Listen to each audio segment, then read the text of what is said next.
Good evening. Good evening, ladies and gentlemen. Welcome to the 2017 IGFA Hall of Fame induction ceremony. We're going to start the program in a few minutes, but in the meantime, if I could ask the Hall of Fame members, like Steve Huff walking in front of me, if the Hall of Fame members could meet up on the stairways here, we want to take a group picture. So that's all, everybody getting inducted this evening and everybody that's already in the hall. Please. Thank you.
While they're gathering, you should know that there's about 32 living Hall of Fame inductees, and you should look at the group you have there tonight. It's a great representation. It's about half of them, so pretty amazing.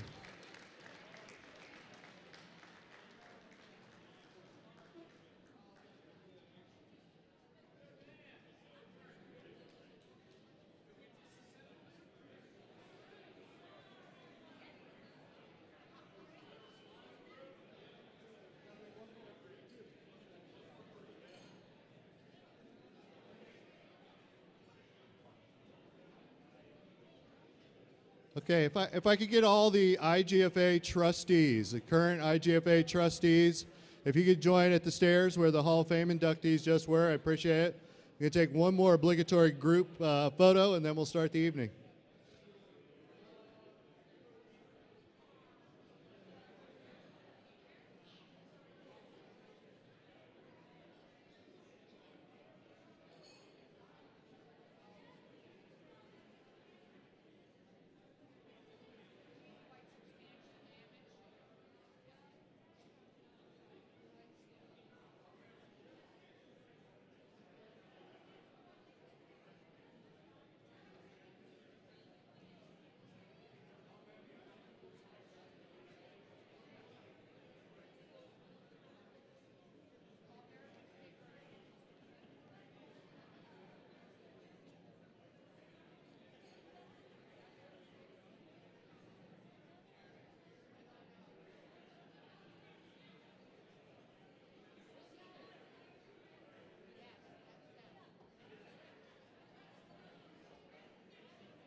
And while they're taking their photo, you should know we have a few other past trustees in the house, including Mr. Morris over here, who's still trustee emeritus of IGFA. Peter Fithian over here to my right. We've got Mike Levitt in the house. So quite a few others. And if there's somebody else I missed, I apologize. I can't see with the light a little bit, but a few more.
Again, welcome everybody. We're going to start in a few minutes, so in the meantime, enjoy your salads, and we'll kick off in about 5 or 10 minutes. So enjoy yourselves for a few minutes, socialize at your table, get to know a new friend if you don't know who's at the table, or say hello to an old friend, and we'll start in a few minutes.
Okay.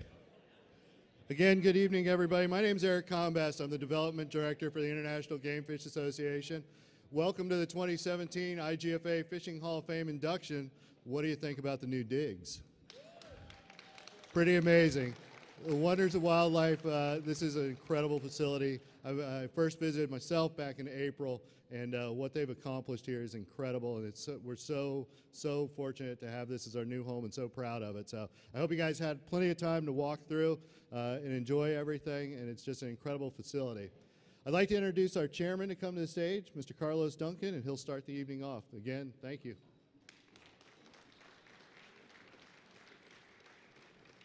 Well, again, thank you everybody for coming. It's a great night for our honorees. It's a great night for the IGFA. I'm glad this place is called the Wonders of Wildlife because that's W-O-W, wow. I mean, that's really all you can say, right? Is wow. And we're here because of the generosity of Johnny Morris.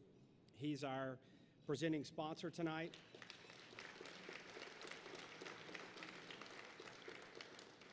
He is a member of our Hall of Fame. He's a former trustee of the IGFA. He's done as much for the International Game Fish Association, both in a public way and in a private way that many people will never know about, more than anybody else. A true benefactor. And now the host and the home of our Hall of Fame. And it is with deep gratitude that we are here this evening able to have this event in this absolutely fabulous wow facility, and it is because of Johnny. His team here has supported him. Johnny didn't build it by himself. Everyone that is a part of his organization has treated us with the absolute most respect and positive way, and we are really indebted to them, to Johnny, and to the museum, and to the people at Bass Pro for letting us be here tonight and for letting our Hall of Fame reside here, where literally millions of people are going to learn about the IGFA and the members of the Hall of Fame and what IGFA does for conservation. So with that, I would like to welcome Johnny up to the stage where we can congratulate him.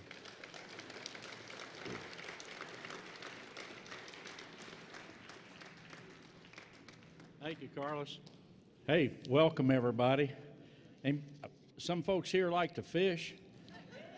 Well, welcome to a new home of a fishing place right here. It's a very special evening to get to be here with all of you. And why are we here? It's not because of me. It's because of something that we love. It's something that's very important to our whole country and to the future of our country, and that's fishing and what fishing really means. It means about great times with your family and your friends and getting connected to nature and, in many respects, the future of our country. And I just want to start off, I know they'll be saluted a lot, but I'd like to congratulate the fellows, grand gentlemen, legendary anglers and great ambassadors of the sport of fishing and being inducted into and some fishing buddies too that are being inducted into the IGFA, the International Game Fishing Hall of Fame. Rick Clunn and Larry and Peter. I'll tell this funny little story about Peter Fithian. So at an IGFA auction years ago, I was there, and they auction off a lot of cool things. So they auctioned off, you could be the captain of Team USA to go fish in the HIBT, the Hawaiian International Billfish Tournament. So I bid on this item, and I get it, and I invited some of my buddies, fishing buddies, and we go over to Hawaii. It was a big thing. It was awesome. So there's a rules committee meeting, and I appointed my brother-in-law and another buddy. I said, you guys go to the rules committee meeting. And so we go to this big luau.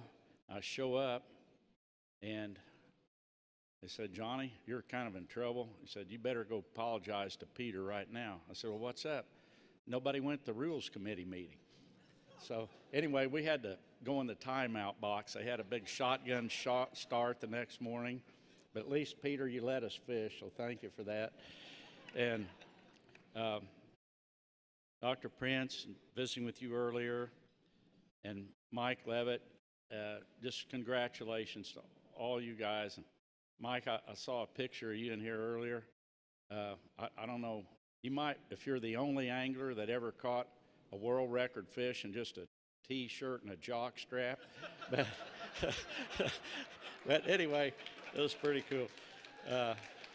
You got to have fun fishing.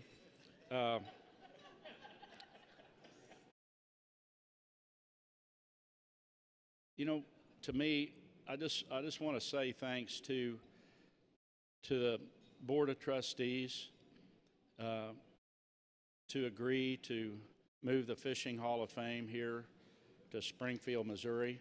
And when you think about the origins of IGFA and our oceans, this is about, if you tried to get any further away from an ocean, I don't know how you'd do it, to come to Springfield. But I can tell you that we all have a huge amount of passion for IGFA, a huge amount of respect for IGFA, and the impact you've had on the history of our sport and the impact you can have on the future.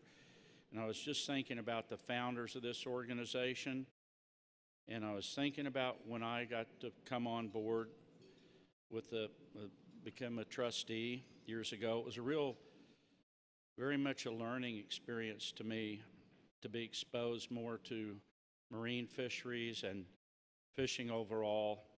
And there was a colorful character, and man, he ran the ship, and that was Elwood Harry. And I got to know him, and then Mike Leach and Rob Kramer. Every one of these men, very dynamic leaders, every one of these people having a huge passion in their heart. And we thank you guys, and we salute you very much. And Rob, your not only dedication to fishing, but your family, to your dad, to put your family first above everything else, it's pretty great. And Neil, to you, you got some big shoes to fill, and we're very committed to be beside you and excited to be beside you, moving this great organization forward. I think just a little bit about this facility we're in. It was like, we've been very blessed in our life, like many of you, to be around the sport of fishing so much. And this facility is really a tribute to all that love the outdoors, but especially we're proud it's a salute to fishermen, to anglers, and to hunters, and the incredible role that they have played in conservation in our nation's history. It's unbelievable. And our whole mission here is to celebrate the work you've done and those that came before you've done, and just the unbelievable spirit. Most people aren't even aware of the federal excise tax that sportsmen and women pretty much levied on themselves. Every time somebody buys a lure or fishing rod, the excise tax, 10%, that goes back into the future of fish and wildlife, and to really support our state agencies and the incredible job they do. So anyway, it's just it's something that we hope, and you being, I know this isn't your origins, being here in Missouri, but one thing, I got to know Kurt Gowdy, and he said, Johnny, he said, we've got to cross-pollinate all fishermen. We all have to stand together. We have to have teamwork between the conservation organizations, between individuals. And I think one thing that we're excited about, you might not be aware of, but where we are tonight, Springfield is within a day's drive of half the population of the United States. And our goal is to get as many people as we can that maybe people wouldn't have a chance that live here in this part of the country to go to the big city, you know, to see the National History Museum in New York or Washington, D.C., or make it to the coast. But a lot of people can come here. And so by moving your history here, the Hall of Fame here, our goal, we really believe we'll get 1 million people a year in that order to come through here, to be exposed to the history of fishing, to the history of the anglers, like those being recognized tonight, and their passion, like Ernest Hemingway, like Mike Lerner, like Teddy Roosevelt, through hunting and fishing, how they became connected to nature and came to realize the importance of habitat. And that's what this place is about. And so tonight's very special to be able to finally get this place open. And I just want to salute a few people. I want to salute first, before I get in trouble, my wife, Jeannie. She's not a big fisherman, but she's very tolerant of fishing.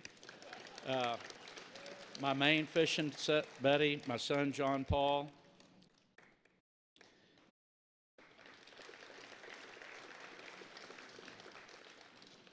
Audrey Vincenti here from his homeland, Puerto Rico, and God bless you and all your fellow countrymen, Audrey, what you've been going through. I just want to salute out. I want to ask this fellow to stand up, because you talk about day and night through heart attack times and not knowing if we can get this open or not. But he was the main guy driving the construction of this facility, and more than just construction, really being very hands-on, a lot of the details, and that's Mickey Black, and he's here with his daughter, Taylor. Thank you, Mickey. Our Director of Conservation for Bass Pro, he's been with us 20 years. His name's Martin McDonald. He's here. Martin, thank you, buddy. Another guy that's really passionate about conservation and great fishing buddy, but he also, there's many friends here, but I just got to say thank you to Terry Robinson and Megs for all you do, buddy. This room we're in, I also got to give a little salute to a very generous man to conservation. He's from right down the road. He's no longer with us, but he's here in spirit tonight, I'll guarantee you that. And that's Don Tyson. He was very generous to IGFA. And his son, John, and his family were very generous to help support this room that we're in, and very grateful to him. There's also, we have with us, I'm going to get to the end of this, we'll get back to dinner. We got the mom and dad of the coolest and the best race car driver in the world, who also do a lot to promote fishing, because he's got a big fish on the hood of his race car, and that's Martin and Linda Truex. So thank you guys for being here. I love to fish. My last little thing, just saying thank you to everybody, is to say happy fishing. Always happy fishing. Last weekend, I got to go fish with this little boy, and his name's Alex Yoon, and he's a Make-A-Wish kid. He has leukemia, and his wish was to go fishing, and I got to take him fishing, and man, that kid was from right at daylight. We bass fished all day, and then when it got dark, he said, "Johnny, we can catch some catfish now, can't we?" So 11 o'clock, I'm worn out. But I asked Alex, a buddy was with us, and he had his iPhone, and I asked him to make a little for Alex to give a wish to this Doug and Diane Oberhelman that we're hosting a party. It's actually tonight, because they do a lot of work for Easter seals. And I just want to have Alex help me. He was giving this message to Doug and Diane, but I think he also gives it to all of you. And if you listen kind of quietly toward the end, you'll hear his wish to all of us. Have a good night, everybody, and thank you.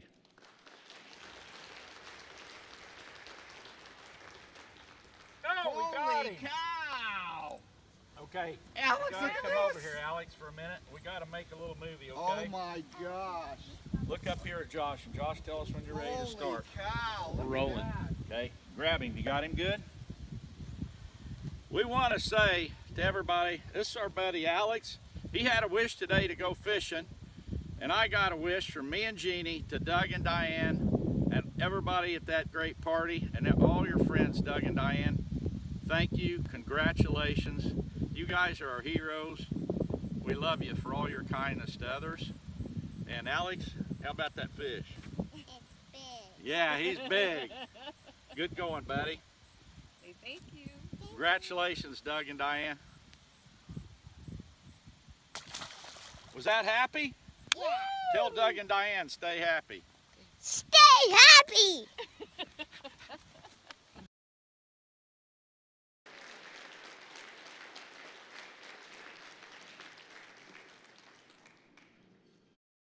Well, thank you, Johnny. That was awesome.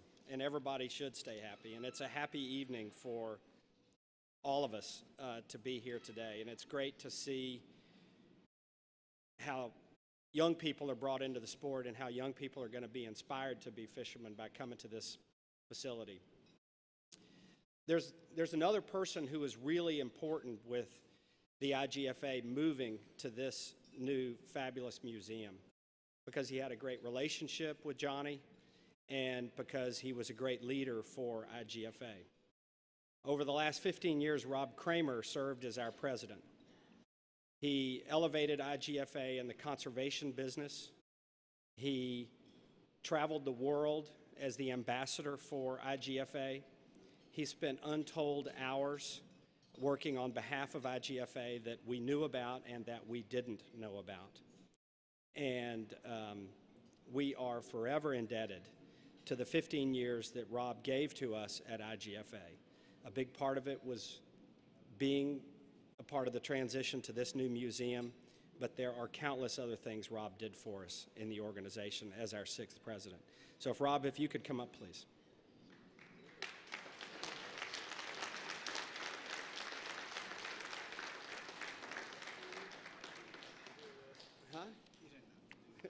So anyhow, we have a proclamation this evening that's very short and very small, but we did not want to have this event without recognizing Rob's service. So it says, International Game Fish Association Certificate of Appreciation presented to Robert E. Kramer in grateful recognition of your 15 years of outstanding service and personal dedication as president of IGFA.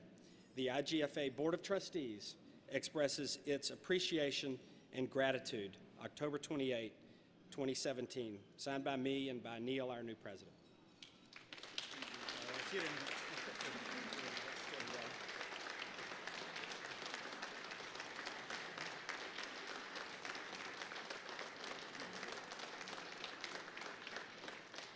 So thank you, Rob. You want to say something? Go ahead. Briefly. Thank you, Carlos. This is a most unexpected surprise, but IGFA's, I was talking to Mike Levitt and others earlier that I was just a scientist with a Fish and Wildlife Commission, and I was just happy to be interviewed for the job 16 years ago, and I was very fortunate. And one of the best things about being president of IGFA, far and away the best thing about being president of IGFA, is the wonderful and interesting people I've met in my travels around the world. I've been to 39 countries and fished in a lot of those, and it's a common language wherever we go, and there's a lot to be done. And as Johnny said, it's that next generation that we got to keep working on that, getting kids outdoors, and I'm just thankful for my time and service and everything that the board has done, and I'm here to help in any way I can. And I wish Neil the best of luck, and I'm sure he'll do a wonderful job, and I just love all you guys. Thank you.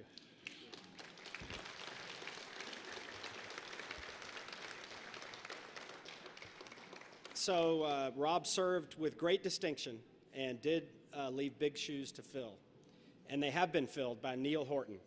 And Neil is our 7th president of the IGFA. We're almost 80 years old. There's only been 7. Because once they get your hooks in you, they're in you, right? Neil comes to us from a corporate background. He's a professional marketer, a professional communicator. He's an amateur angler that fishes to a professional standard. He fished his entire life And the whole time he traveled the world as an international business executive, he fished. And a couple of years ago, when he decided to take a break from the corporate treadmill, he reached out to several fishing organizations and said, look, my passion is fishing. I just want to help. And tell me what I can do to help you. But somehow we kind of fell through the cracks. And so then when we started looking, and when we hired an international professional search firm to literally look around the world for the next leader of IGFA, they found Neil, and Neil found us. And so he comes with a lifelong passion for fishing globally and with a lifelong business experience. And with the stated desire, long before Rob ever decided to go on to different things, a stated desire to do what he could do to help recreational angling, to help game fish, and to do something for conservation for the sport he enjoyed so much. So it was really a match that was meant to be and destined to be. So with that, I'd like to introduce Neil Horton, the 7th president of the International Game Fish Association. Sure. Thank you. Thanks, everyone. And let me also just add my thanks to Johnny Morris, without whom none of this would be possible. As Carlos said, I guess I'm probably the outsider in the room here. I have the advantage of having watched and known many of you from afar. I mean, I grew up literally watching these Hall of Famers, Larry Dahlberg or people like Flip Pallett, going into Johnny's stores and shopping for tackle with my kids. And so I like to say I'm kind of a product of your creation. Your passion for the sport, your appreciation for the history, and your enthusiasm about bringing kids and other people into the outdoors to experience fishing are the reasons that I'm standing here tonight. And it's an honor. I have to say it's a real honor to have the trustees of an organization like this put their confidence in me. And it's humbling when I see the people in this room and the things that you've achieved in this sport and in your lives. You know, people talk about standing on the giants of others, and I think I'm truly now standing on the deck of a boat and fishing on a boat that other people built. And I want to tell you how much I appreciate that and how much I respect that.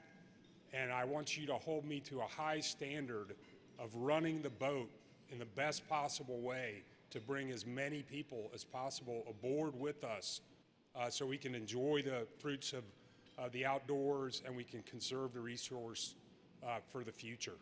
Because I think that's really the most important thing that we can do together. But enough about me.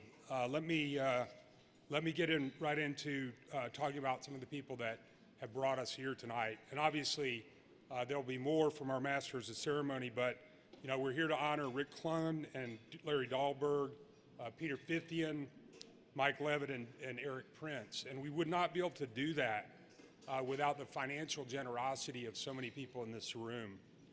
Starting with our Ernest Hemingway sponsor, George Matthews, who literally, I think, is the heart and soul of the IGFA. I was fortunate to travel here with George yesterday. His own personal story of angling could fill volumes. But this is a man who literally, I believe, has known every president of the organization and had a legendary relationship with E.K. Harry. And so thank you, George, for your generous sponsorship tonight.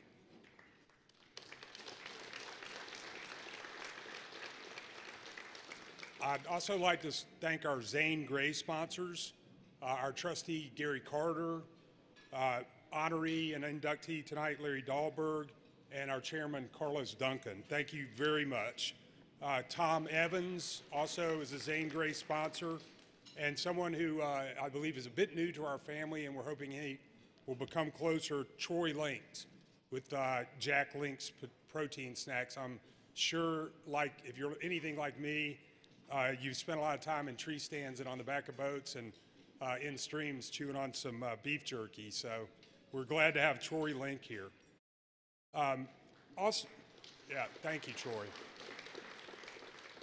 I think we'd be remiss if we didn't recognize from the podium some of the people who've come before in the Hall of Fame, and we're fortunate enough to have them with us tonight. Tim Choate, Deborah Dunaway, Steve Huff, Mike Leach, Daryl Lawrence, George Matthews, and Jerry McInnes. Thank you very much for being here. It's so important to have the Hall of Famers with us at this event.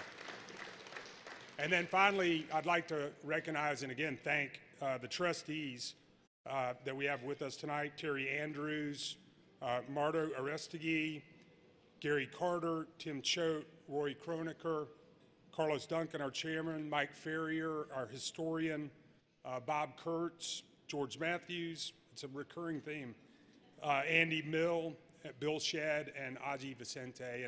And again, I'd like to join Johnny in extending our good wishes to and our thoughts to the people of Puerto Rico at this really difficult time.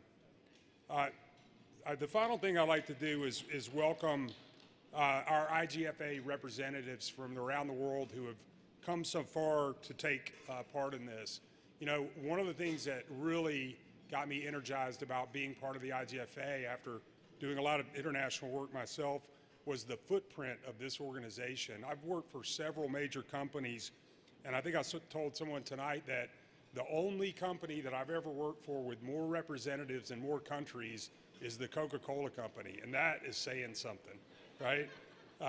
We have 332 IGFA reps in over 97 countries. How about that? But tonight, I'd like to point out one rep that has joined us this evening who's traveled all the way from Queensland in Australia, also had been our longtime representative in Fiji. Albert Threadingham is in the audience tonight, and I'd like to ask he and his wife to stand, please, if they would. Albert.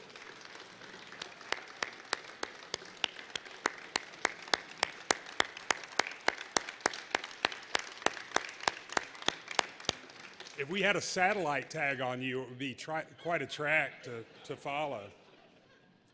And then finally, look, I've spent my whole life doing events. I grew up in a political family, so I've been at dinners and things like this my whole life. I really want to thank Lori and the folks at the White River Conference Center. It's the people behind the scenes that really make these evenings so special, and we need to recognize their work. I'd also really like to thank Eric Combast, our Director of Development. I showed up 58 days ago, and I said, Eric, what's going on? And he said, the Hall of Fame, I'll talk to you when it's over.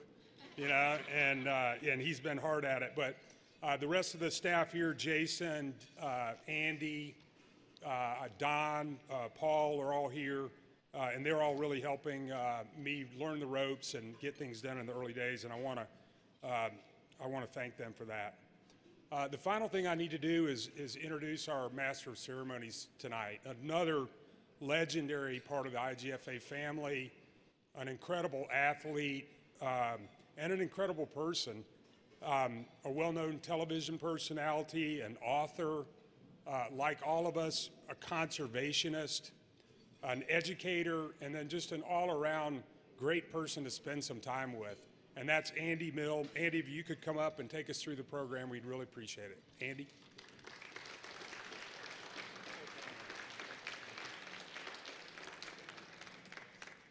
Oh my, what a fish house, huh? I kind of wonder how many of these fish behind me have got holes in them from Johnny. And I heard you got a few of them, right?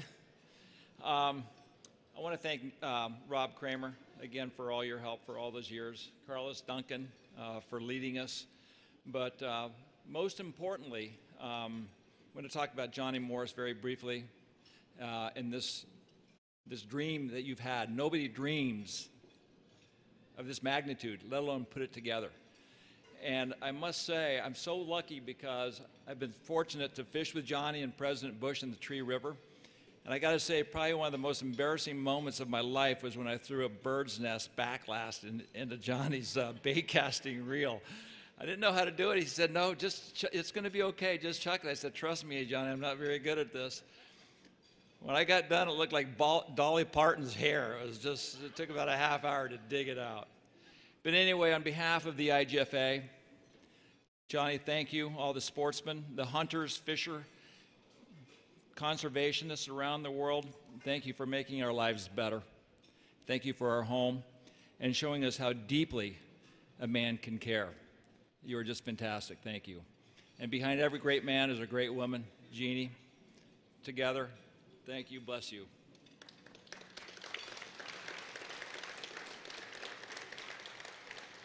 This 19th Hall of Fame induction ceremony tonight is the most important, most valuable recognition in all of fishing. The IGFA is global. Our membership represents 97 different countries and territories around the world. The IGFA is freshwater, saltwater, all forms of tackle, fish that swim in creeks, rivers, dams, fjords, 5 oceans, and 7 seas. Millions and millions and millions of people fish, yet there are only 116 members in this Hall of Fame. Tonight, our 5 inductees will join an incredible list of dignified anglers, scientists, and conservationists. Iconic names like Zane Grey, Ernest Hemingway, Sir Isaac Walton. Our first inductee tonight is Rick Clunn has been fishing the bass circuit for over 40 years. His angling achievements during those years are unprecedented. While Rick is not fishing, he spends a good deal of time educating children about the importance of the outdoors and appreciating the world that is around them. The video you are about to see highlights Rick's angling achievements, his passion for the sport, and his eagerness to pass that passion along to the next generation of anglers. Ladies and gentlemen, the video of Rick Clunn. At 439 events and still counting, no one has fished more Bass Anglers Sportsman Society competitions than Rick Clunn. In a career spanning more than 42 years, Rick just keeps on winning. He posted his latest victory just last year at the 2016 Bassmaster Elite Series on the St. Johns River. Rick was born in Fresno, California, but for more than 50 years, he called Texas home. In the early 1970s, as Rick was beginning to make a name for himself as a largemouth bass guide on Lake Conroe, he was introduced to BASS founder Ray Scott by fellow Texan Rick Mirsky. Before you know it, Rick was setting the fledgling BASS circuit on fire. Rick's 4-decade winning streak began with his victory in the 1976 Bassmaster Classic on Lake Guntersville. The following year, Rick took first place in the Bassmaster Classic on the Kissimmee chain of lakes. With these back-to-back first-place finishes, Rick claimed his spot on the list of bass fishing legends. Rick would go on to win 2 more Bassmaster Classics. The 1984 Classic held on the Arkansas River was one for the record books. At this tournament, the combined average weight of the angler's catch was 23 pounds. Rick crushed that mark with a catch tipping the scales at a whopping 75 pounds, 9 ounces. The combined weight is Rick's best Bassmaster finish to date and has held the Classic's all-time catch record for over 40 years. When Ray Scott presented Rick with the winner's trophy, he was flanked on stage by then Vice President George H.W. Bush and Arkansas Governor Bill Clinton. Both men would later become President of the United States of America, while Rick would continue to reach the pinnacles of competitive bass fishing. Folks, come on, everybody stand up. This is broke all the records. Ricky Clunn. Got it? But it blew him away. He did. Going away. As Clunn comes to the stage for the final scale count, it's no longer really a question of breaking his all-time record. It's a question of by how much.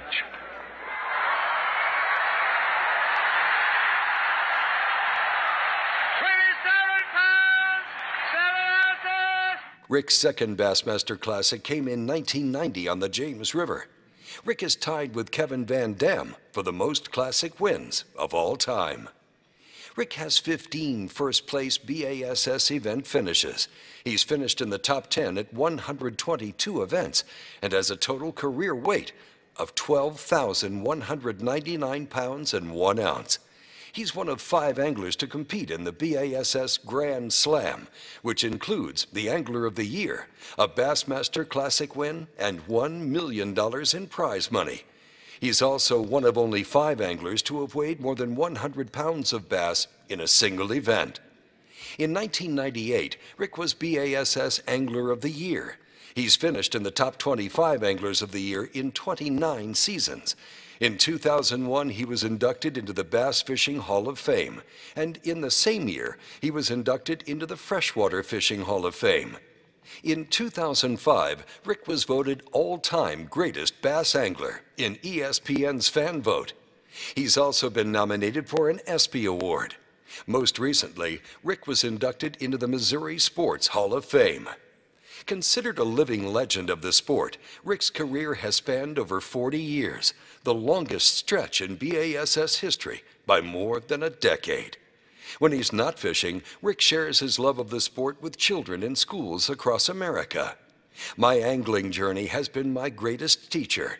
It has become my infinite quest to reconnect with the wonders of creation, Rick says. Let me remind you that all of us have peaks in our lives, and let me just remind you that even when those peaks are over and you get up in age a little bit, I'll be 70 in July, don't ever accept that all your best moments are in the past.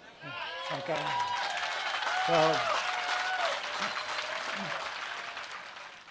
for his endless enthusiasm for the sport of bass fishing, his unmatched 4 decades of winning BASS events, and his amazing bass fishing prowess, we welcome Rick Clunn into the International Game Fish Association Hall of Fame.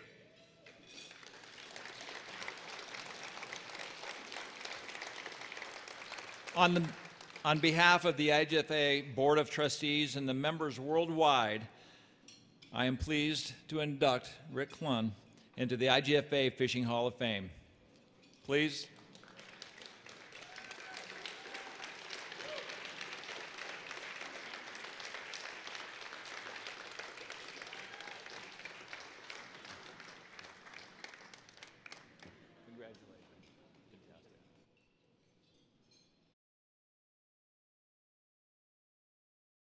you know, it only dawned on me about 35 minutes ago that one of the things that I feared most when I started my career 43 years ago was getting up in front of people and talking. I was never good at it as a kid. I was very bashful. But the way I did it was I would look at the crowd and go, I know more than you do. I know more than you do. I know more than you do. Then I realized that's not going to work here. Okay? Absolutely not going to work in this group of people. So forgive me for being a little bit nervous, but I did start my career, and all of us started our journeys a little different way, I'm sure. Mine, I actually quit the second largest computing center in the world in March of 1974, 43 years ago, and decided I was going to be a professional angler. And by no means was it easy. I mean, it was a struggle like many things we do when we begin. But the thing that I do like to, excuse me for putting on these, but I did turn 70 finally. At last tournament I won, I was 4 months before my 70th birthday. But the, you know, the one thing that you get caught up in this sport, and you see a lot of it on these videos, is the honors and the awards. And at first, you know, being a young person, your egos really appreciates those. That's kind of what you've worked for. But really, the only thing I was looking for when I quit Exxon Oil Company was just to make a living in something I love to do. I never dreamed that it would manifest into what it has. I wasn't even close. I never dreamed of this situation ever occurring. But as time has gone by, you know, and those things motivated me, you know, a lot in my early career. But as time goes by, things change. You know, you have different motivations. One of my greatest rewards now is seeing how many high schools have fishing teams, how many colleges have fishing teams. because I too know, like Johnny said, the health of our society, and none of you ever thought this, is going to depend on us. Because, you know, it's like one of the things I enjoyed most when I came into the Wonders of Wildlife here several weeks ago, that we entered in the Native American section. My dad was raised in the Cherokee Indian Nation, and I thought I had to be Cherokee Indian. As it turned out, I'm Scandinavian. They still fish a lot too. But so what did we share? What did I share with them? What I shared with them was this heartfelt feeling from the natural world. You know, and when you walk into that lower part of this museum and through the Native American area, what you see is the connection they had to nature. A lot of it was out of necessity then. They were predators. We're predators. But they realized that the role a predator is supposed to play is make things healthy. When we go out on the water now, I know I have to make that water healthier. If you go into the woods, when you leave it, it should be a healthier place, because that's the role all predators are supposed to play. Unfortunately, as time has gone by, man has somewhat been disconnected due to this world we live in that encapsulates us in this society we're in. But the one thing my dad, he'd wake me up early in the morning and say, hey, we got to go fishing today. And I'd hear him the night before telling my mom, you know, if I don't go fishing this weekend or if I don't go hunting this weekend, I'm going to go crazy. And I thought it was a joke. It wasn't a joke, okay? It was a miner's canary talking inside him. And it not only applies to the individual, it applies to society as a whole. You know, that's why this is important. That's why you as fishermen are important. We're the last remaining vehicle for the masses to reconnect to what we originally were connected to. And that appreciation is where conservation comes from. All of you anglers in here that are, I know that you've gotten to such a high level in what you do, understand that intuitively by experiencing it on the lake and on the waters and in the woods. But not everybody gets to do that. And this, again, the Wonders of Wildlife is going to offer another vehicle, just like fishing does, for more and more people to make that reconnection, because like my father said, if we don't, not only is he going to go crazy, but the whole earth may go crazy. That has to happen.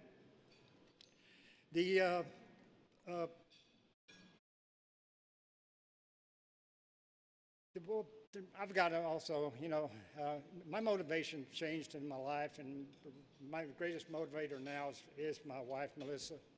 And what she motivates me in fishing, no, she is a good angler, don't get me wrong. But years ago, and some of this has happened to y'all, I sat down in front of one of my daughters, my young daughters at that time, and I knew a fishing show that I was going to be on is coming on. And it came on, and here I came out on the show, you know, with a rod and reel, and she looks up all of a sudden and she goes, look, Dad, there's Rick Clunn. I had to think about that a second. You know, Rick Clunn? He's right here beside you. No, he didn't. Dad was beside her. So what's made me realize, and my wife Melissa's made me realize, I've worked hard to be a great angler.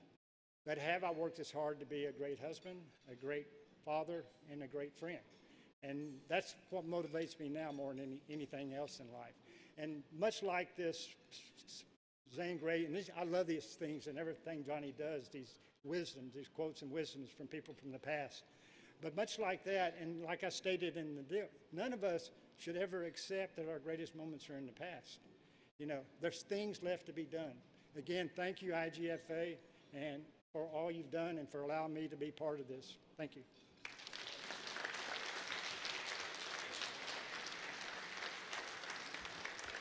Rick, if you don't mind, back in 1976 when you got started, I skied in the Olympics in '76, and it feels like about 4 lifetimes ago. I guess the question is, what has made you so good and sustained that greatness for so long? Well, in modern day children, you know, you have to try to draw analogies between what they are really looking at and what I did. And so I used the analogy that fishing was my video game, and it still is. I loved it, obviously. That's what sustained me more than anything else. But as time goes by, there's not a fisherman in this room when you're out there in the woods or you're on the water that you don't all of a sudden start to feel more connected to what it's really all about. And again, that is that we have to conserve this. We have to realize that that buffalo herd is part of us. Just like the Native Americans say, the Lakota term is mitakuye o yasin, which means all things are related. We're connected to all things. The Great Spirit, it's a spirit which moves through all things. And we just have to realize that's so much of the world. And there's things in here that basically pointed out, if that's gone, we're gone. So I sincerely love it. And it's the greatest video game in the world is being on the lake, because there's no 2 days alike. There's always going to be a challenge. They're always going to, I thought 30, 40 years ago, I'd finally figured it all out. Nope, you're not going to figure it all out. Okay, there's always, it's going to throw you a curveball, and every day on the water, it's an amazing puzzle that you have to put together. But it's like all these young kids and stuff, I can't teach them how to be a conservationist. But if I can get them in a boat or I can get them on the water, nature, the natural world will be their teacher, just like it has for many of us in this room. Thank you very much.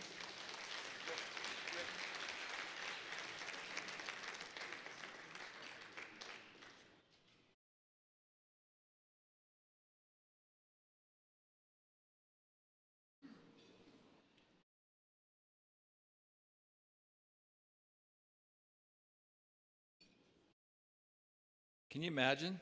Still winning after all those years? Young guys must hate this hymn. Our next inductee this evening is Larry Dahlberg. Larry's been a longtime IGFA international representative, and he embodies the ethics and conservation message of the organization. He is an innovator and has used many of his innovations on his quest to catch some of the biggest fish on the planet. Larry is best known for his television program, The Hunt for Big Fish, which has aired for over 20 years. The video you are about to see highlights Larry's contributions to the sport and his never-ending hunt for the big one. Please roll the video. Often described as the most successful big fish fisherman that has ever lived, Larry Dahlberg began his lifelong angling adventure at the ripe old age of 4. True to his Midwestern roots, Larry started out fishing on the ice with a balsa wood bobber carved by his dad. On that first trip, Larry caught the fish, but more importantly, fishing caught Larry. Little did young Larry know that his love of fishing would take him to exotic places around the globe and inspire him to create some of the most innovative designs in fishing flies, lures, and rods that anglers have ever seen. In his early years, Larry was a guide on the famed St. Croix River, laying the foundation for what was to be a lifelong pursuit of the greatest game fish on the planet. During the fishing season, he would spend an average of 1,500 hours on the water guiding clients like the presidents of 3M, Coca-Cola, Pillsbury, ADM, General Mills, and others to trophy smallmouth bass on the fly. Larry quickly established himself as one of the best guides in the area and began dreaming up the many fishing innovations that he would later develop. One of his best-known innovations was the Dahlberg diver, a unique floating and diving fly first tied during his teenage years. The Dahlberg diver became a go-to fly, and its popularity spread across the U.S. and the world. Larry also created Flashaboo, a material used for tying jigs and flies. I wanted to make a fly with the reflective characteristics of a spinner that would be easy to cast on a fly rod. Eventually, Flashaboo happened, Larry recalls. Larry's innovations were not limited to fly fishing. He also holds U.S. patents for several other inventions. Credit Larry for creating the blank-through offset bait casting handle design, which made rods stronger and greatly improved the comfort and conformity of the grip for the user. A contoured fishing rod handle, which, according to the patent, improved the mechanical advantage towards resisting rod twisting, and a fishing rod balancer that incorporated a hollow butt cap that mounts over the rear of a fishing rod and supports one or more counterweights. Larry's original lures include the Whopper Plopper, the Diver Frog, the Dahlberg Klacken Crayfish, Mr. Wiggly, and the Wide Glide. Larry's reputation as a guide, a lure maker, and an innovator are perhaps overshadowed by his 30-year career in television. He made his television debut on In Fisherman in the mid-1980s, and in 1992 he began his solo career with The Hunt for Big Fish. For 24 years, the show has featured Dahlberg fishing in locations across the globe. In all, he logged millions of miles and traveled to 87 countries to film the series. Larry has fished every ocean and most major rivers, including the Amazon, Orinoco, Parana, Nile, and Zambezi. While fishing these incredible waters, he's landed countless well-known game fish species.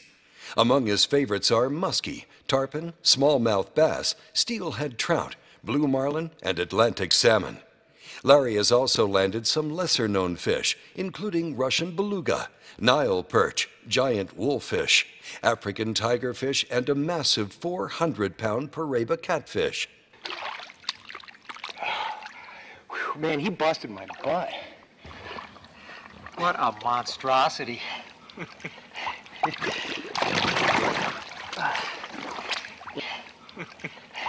Throughout his career, Larry has received numerous awards and accolades. For his television series, he received recognition from the Outdoor Writers Association of America and was twice nominated for the Award of Cable Excellence.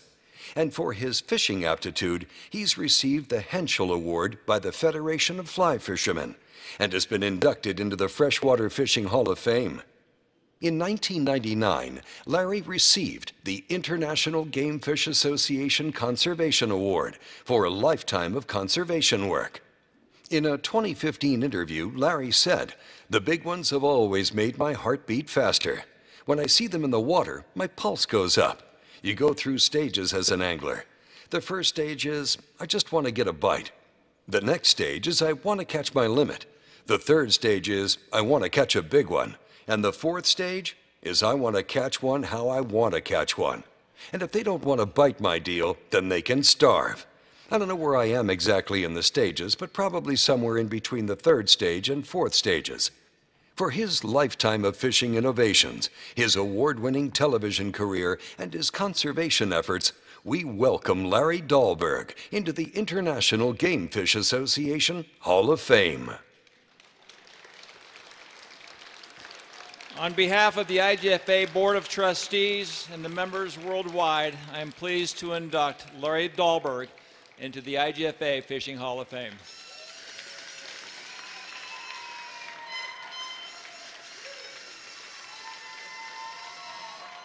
Wow. Congratulations. Thank you. Thank you. Hope we have to take the badge off. I'm just blown away. I went out to my mailbox a while ago, and there was this big envelope in there from the IGFA. I figured they wanted money or something. And when I opened it, I just couldn't believe it. That's all I can say. I'm very, very rarely speechless, except when my wife is around and she does all the talking. But I grew up in a little town of 931 people. It was the biggest town in the county. And I never figured I'd ever have to leave there because I had everything that I needed within a few miles of where I was standing. I started as a guide when I was 11. I guess I'm 67. You do the math. I haven't got a gold watch yet, but this is way cooler than any gold watch. You know, all of us stand on the shoulders of those who came before us. And there are many people to whom I owe a great debt of gratitude. Some of them are getting so old and infirm they couldn't be here. And I'm talking about a friend of mine, Jake Jordan, who's doing some spine repair. I met Jake in the 80s. He was a saltwater guy, and I'm just a freshwater kid from up in the Jack Pine Sticks. And Jake was kind enough. I would go visit for a week or 5 days, and he would set me up with this guide or this guide or this guide or that guide. And Jake was smart enough to know that I was a really curious person. And so he set me up with people that opened my eyes to a different world. And for him, I'm eternally grateful. And Jake couldn't be here because of some surgery. Another fellow named Dick Wood. When I first got into the TV business, Dick had enough faith in me to support my efforts, and without his support, I wouldn't be standing here, wouldn't have been able to go fish all the cool spots. To me, fishing has always been sort of an existential experience. I've not ever been involved in competitive angling. I was drafted by my dad as a little kid to row the boat.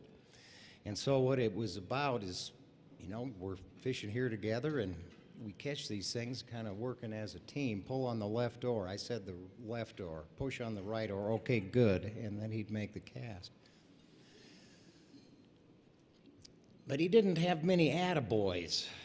It was just sort of, you just do what you're supposed to do and shut up about it. And you're not expected to, you know, get an attaboy. And for me, when a cast landed in the right place and did the right thing and a fish came up and ate it, that was Mother Nature saying, attaboy, you did it right. And we just made a connection. And to me, it was existential. It proved that I was there, and also proved that fish was there. And somehow it completed what I needed to have completed. But ultimately, I think, and I had this conversation with Tim Choate, who we may remember this about 22 years ago, with Dick Wood, was on the boat with us. We were in Costa Rica. And it occurred to me that the world of angling is like a sphere with 1 billion keyholes in it. And everywhere you go, there's a guy or a girl, eye is pressed up against that keyhole. The world of angling is white. And the person next to him says, oh, baloney, I catch more fish than you do, and I catch them more often. The world of angling is actually looks kind of cloudy, and there's a whale in it. And the guy next to him says, no, you're both crazy. I'm looking at it. It looks like a guy with a tie on. And the fact of the matter is they're all absolutely correct. What they are looking at is exactly what's there, but these things are not mutually exclusive when simultaneously applied. It's not like the Heisenberg principle. It's just that if you don't take your eye away from that keyhole because you're scared somebody else will get there or you won't be able to find it again, you will be forever looking at a two-dimensional view of what's in there.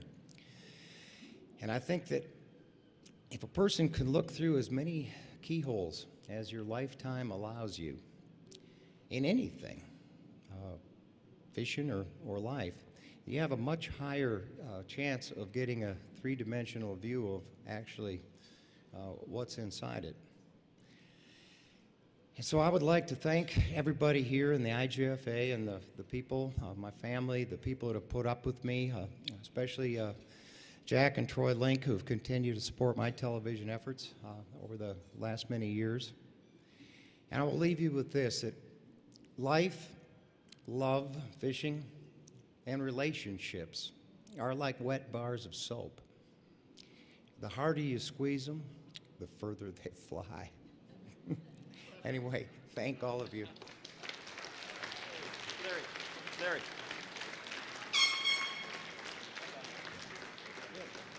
You know, if you don't mind, Larry, thank you.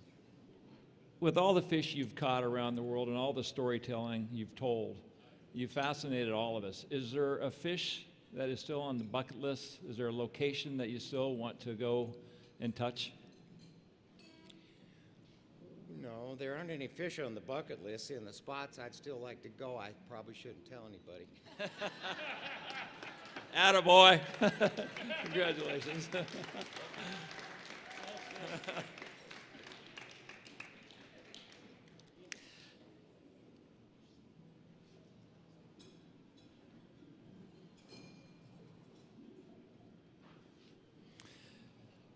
Our next inductee is Peter Fithian. Peter began his career at Augusta National, and it was there he learned the importance of sportsmanship, rules, and ethics. Peter left Augusta to follow his dream of living in paradise and moved to Kona, Hawaii. It was there that Peter saw the potential of big game tournament fishing that would embrace IGFA rules, ethical angling, and the spirit of aloha.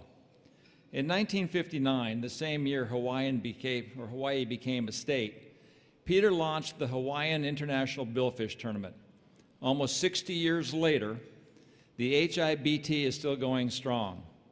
The video you're about to see highlights Peter's contribution to tournament angling, ethical sportsmanship, and big game fishing. Peter Fithian is best known as the founder of the Hawaiian International Billfish Tournament, HIBT, the grandfather of all billfish fishing tournaments. With more than 50 years of rich history, the HIBT is one of the longest-running tournaments of all time and the birthplace of countless innovations in angling tactics, tournament management, and billfish conservation. In 1954, after serving in the Navy and graduating from Cornell University, Fithian was hired by legendary golfer Bobby Jones to manage the Augusta National Golf Club. During his time at Augusta, he learned to appreciate the principles and ethics governing the Masters Golf Tournament. I came here from the Augusta National Golf Club, but we searched around for quite a while. We tried a national concept to start with, but we found that that didn't catch on. You have this idea of pros and AMs that seems to work so well. They work together exactly like the Wednesday of a PGA golf tournament. Well, it certainly exposed the Kona Coast around the world. The fishing was always here, but nobody did much to tell anybody about it. But that has, Kona is such a simple word, and it's now a word known around the world as a fishing center. Drawn to the dream of living in paradise, Peter left Augusta National after 1 year and moved to Kailua Kona, Hawaii, where he became manager of the iconic Kona Inn. Almost immediately, Peter realized the untapped potential for big game fishing in Hawaii. He thought Kona's calm seas, deep water near shore, consistently good weather, and big fish would surely draw anglers and visitors from around the world. In 1958, Peter gathered a small group of anglers, including IGFA Fishing Hall of Famer and legendary Hawaiian lure maker Henry Chi, to begin planning a world-class sport fishing tournament. They envisioned a grand tournament with rules, ethics, and policies designed to make it the masters of the fishing world. In 1959, the same year Hawaii was granted statehood, the inaugural Hawaiian International Billfish Tournament was held in Kona. The HIBT introduced many game-changing advancements on the fledgling fishing tournament scene. Like events on the Professional Golf Association PGA Tour, adherence to the International Game Fish Association IGFA rules was paramount. From the start, the HIBT used its tournament format as a platform to teach anglers from around the globe about angling ethics and rules. To reward angling skills, a new scoring system was put in place to award anglers more points for fishing 50-pound test line versus 80-pound test line. Knowing that tourists were an important part of the economy of Kona, Peter seized the opportunity to make the HIBT a grand event for the anglers, their guests, and the community. Festivities included an angler parade through Kona, highlighting all the countries represented. All of these innovations made the HIBT an early success. Adding to the success of the tournament was the quality of fishing during the event. During the span of the HIBT, many IGFA world records have been set. One record that continues to stand the test of time was landed in 1993. Angler Ray Hawks, fishing 50-pound test aboard the Sea Strike with Captain Dale Leverone at the helm, hooked and landed a Pacific blue marlin that weighed 1,166 pounds. The record still stands as of October 2017, and a life-size mount of the majestic fish is on display in the lobby of the King Kamehameha Beach Hotel in Kona. Just held on and just took my time, and Dale kept the boat going. See how he gunned the boat like that? He just kept the boat right on the fish for me. If it wouldn't have been for him, there would have been no way. He kept it right on the fish, came right down. And I knew he had to stay up on the wheel to do what he had to do to keep the leader in my hands. And made Mike put the camera down and take a shot. Unreal, man. I remember it like it was yesterday. Peter also recognized the need to conserve the iconic billfish that made the HIBT such a success. In 1972, the HIBT hosted the inaugural International Billfish Symposium, bringing leaders in the scientific community together with sport fishermen from around the globe to examine landed billfish specimens. This is the essence of citizen science envisioned by the founders of IGFA more than 30 years earlier. In 1975, at the suggestion of John C. Marr, then director of the National Marine Fisheries Service, Honolulu Laboratories, Peter founded the Pacific Ocean Research Foundation, PORF. PORF focused its early research on the study of gamefish and billfish in particular. In 1988, PORF co-hosted the Second International Billfish Symposium of Kona with the National Coalition for Marine Conservation. Peter served as chairman of the event, which attracted more than 150 participants from 12 countries. In 1976, Peter was nominated by the governor of Hawaii and later appointed by the Secretary of Commerce of the United States of America to the newly established Western Pacific Regional Fishery Management Council. The council was created to manage the newly established 200-mile fishery conservation zone off the west coast of the United States. In 2009, during its 50th anniversary celebration, the HIBT hosted the inaugural Great Marlin Race, another classic example of citizen science at work. The Great Marlin Race, which would later become the IGFA Great Marlin Race, is a billfish satellite tagging collaboration between the IGFA and Stanford University. Now in its 9th year at the HIBT, the IGFA Great Marlin Race has deployed 76 satellite tags on blue marlin, representing 5,525 days of tracking data and a cumulative point-to-point distance of 56,720 nautical miles. All of this was accomplished due to the visionary leadership of Peter Fithian. In 1979, Peter joined with IGFA Hall of Famer inductee Hidendori Onishi to help establish the Japanese Gamefish Association, JGFA. In 1986, Peter joined the board of trustees of the IGFA, and he still serves as trustee emeritus. Most recently, he is advising anglers in China on their desire to further promote the sport of fishing. Even today, Peter continues to fulfill his commitment to improving the sport fishing experience by using the worldwide platform of the HIBT to strengthen the conservation of game fish across the globe. For his lifelong contributions to tournament fishing and the conservation of billfish, we welcome Peter Fithian into the International Game Fish Association Fishing Hall of Fame. I'd like to read a message from the members of the Malibu Marlin Club, Levitt. which reads, Peter, congratulations on your induction into the International Game Fish Association Hall of Fame. You are certainly worthy of that honor.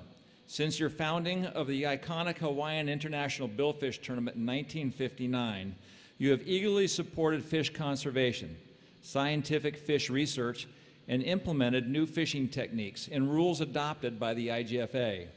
Your numerous accomplishments are recognized by anglers, manufacturers, retailers, conservationists, and scientists worldwide.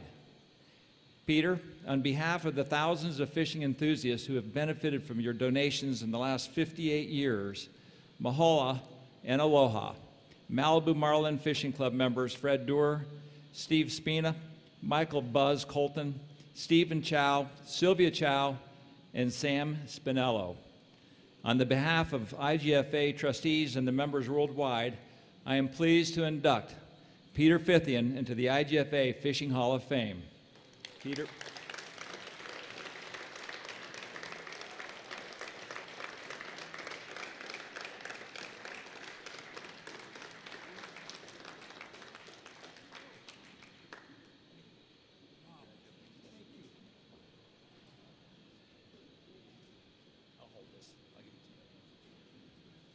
Peter, on behalf of the Kona fishing community, I would like to present you with the Miley Lei. For those of you Speak right in here. For those of you that do not know the significance of a Miley Lei, this sleigh was worn by Hawaiian royalty. Today it is given only on very special occasions to honor and respect the recipient. And this one is being presented on behalf of the Kona fishing community. Wow. Thanks, dear.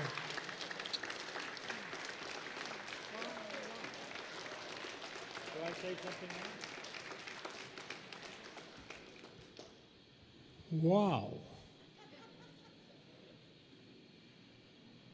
I'd like to just recognize the person who got me here, my wife over here, sitting down here, Bobby Fithian. Take a bow. We work together in many ways, but we're very much involved in the fishing tournament.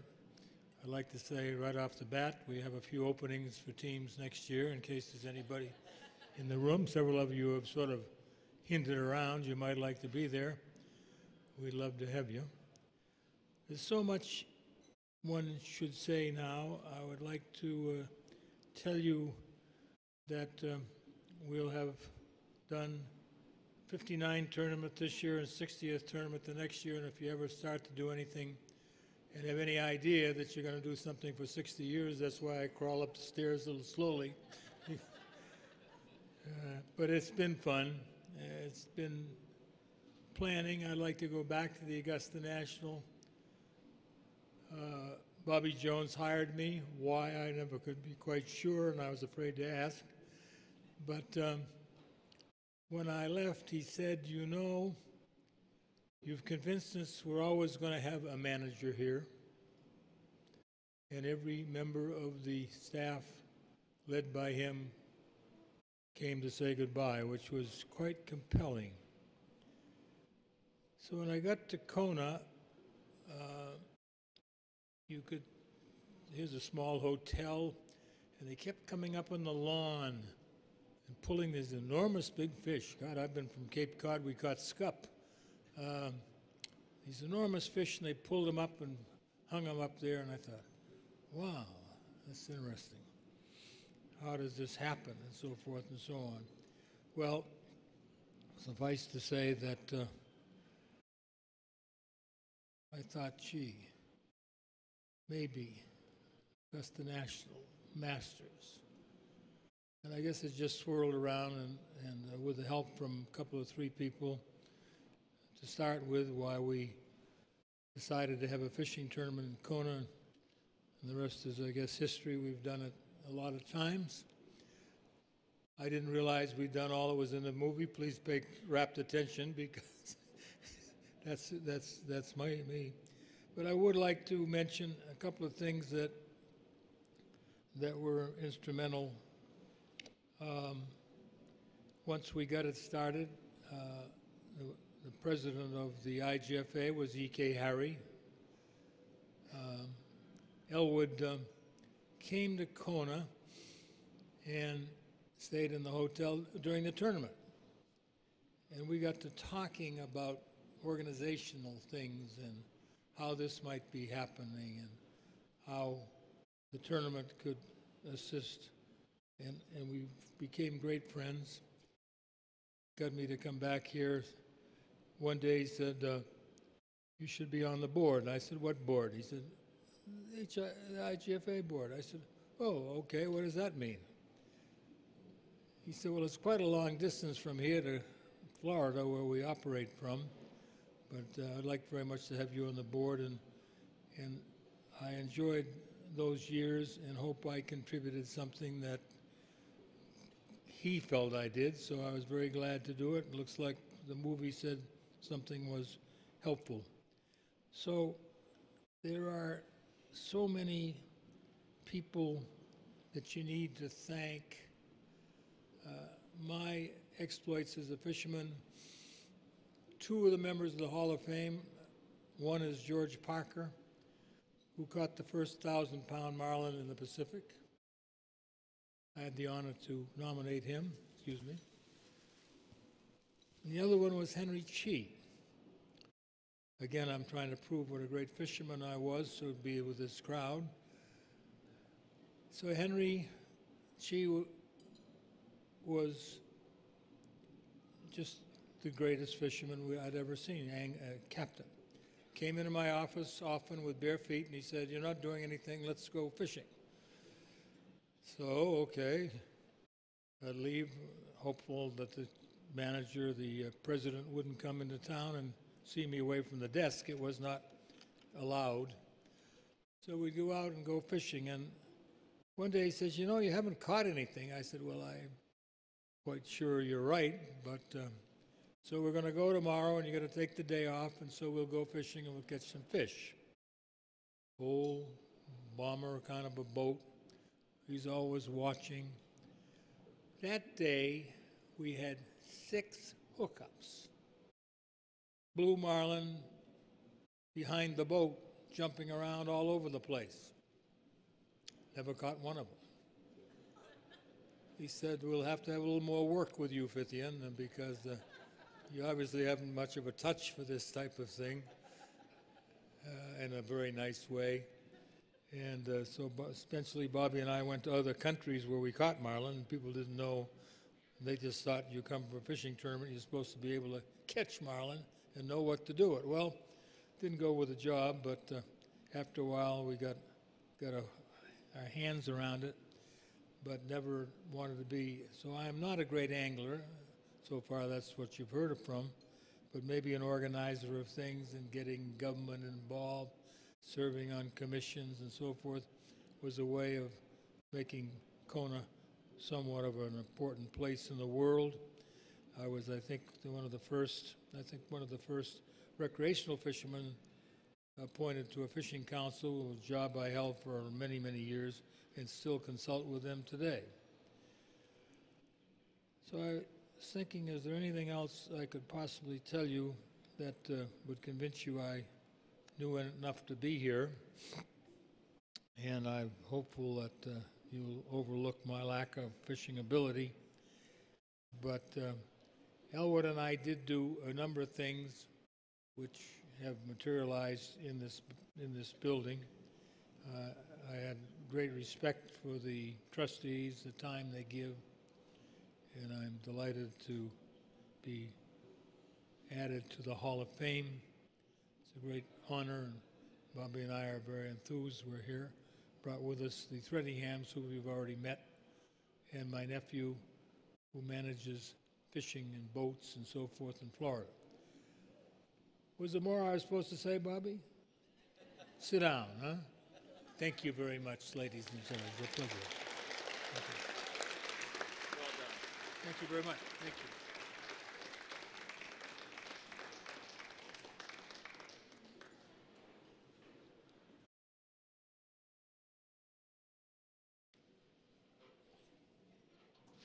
Our next inductee is Michael Levitt.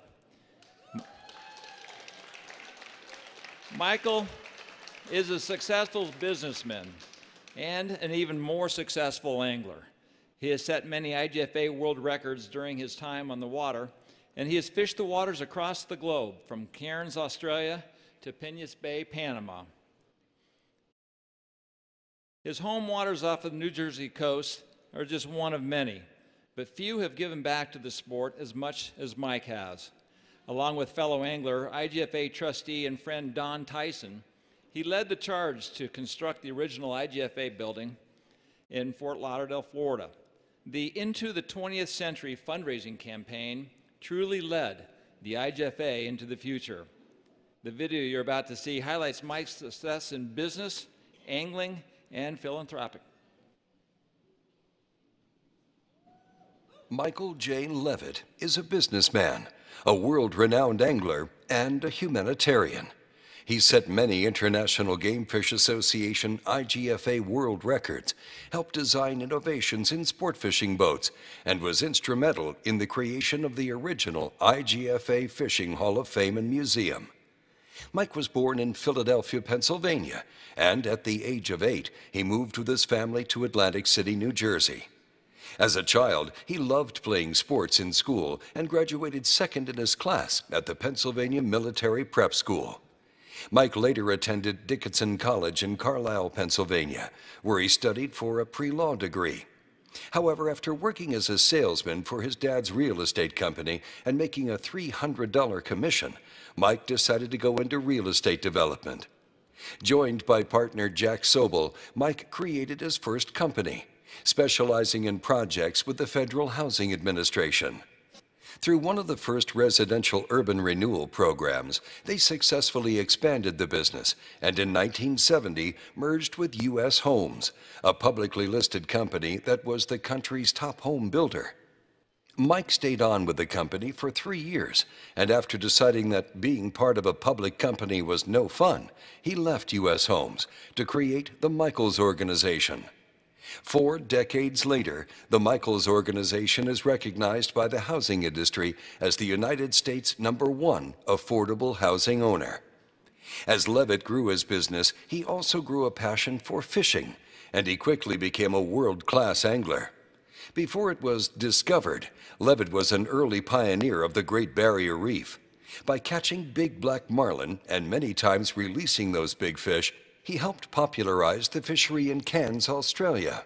It was there that Mike caught his first grander, in October of 1977. Later in that same month, he released another marlin estimated to weigh in excess of 1,200 pounds. Levitt began fishing light tackle in the 1960s. He was one of the first anglers to embrace light tackle, and Mike loved the thrill and challenge of chasing big fish on thin line. His love turned into passion, and that passion produced 15 IGFA world records, 5 of which are still standing today. 2 of the standing records rank in Sport Fishing Magazine's top 100 saltwater records of all time. Coming in at number 43 is Levitt's 631-pound black marlin, caught on 16-pound line class. Levitt's 737-pound 7-ounce black marlin, caught on 20-pound line class, and coming in at an impressive 60-to-1 ratio, ranks number 20 on the list. Levitt had the cunning angling ability to catch big fish on light line, but he also knew the importance of hiring and retaining a first-rate world-class crew to support his angling accomplishments. He also knew the importance of handling a sport fishing boat. Mike financed and led the design of a succession of custom sport fishing boats, and thus the legend of the Jersey Devil was born. The boats were large and comfortable, but also easily maneuverable when the time came to tame the fish. These boats became what many considered the prototype for future generations of large sport fishing boats. Mike wanted to give back to the sport, and in 1996 he was elected to the IGFA Board of Trustees. In 2000, Levitt was elected to serve as the 4th chairman of the IGFA. When Mike joined the board, the IGFA was contemplating the building of a new world-class headquarters to be located in Dania Beach, Florida. He spearheaded the Into the 21st Century campaign to raise funds to establish the World Fishing Headquarters. The building would later become known as the IGFA Fishing Hall of Fame and Museum. Levitt, along with friend, angler, and fellow IGFA trustee Don Tyson, co-chaired the building committee, and with personal contributions from both, they laid the financial foundation for the successful campaign. After 2 years of construction, in January of 1999, the 60,000 square foot building became a reality and open to the public.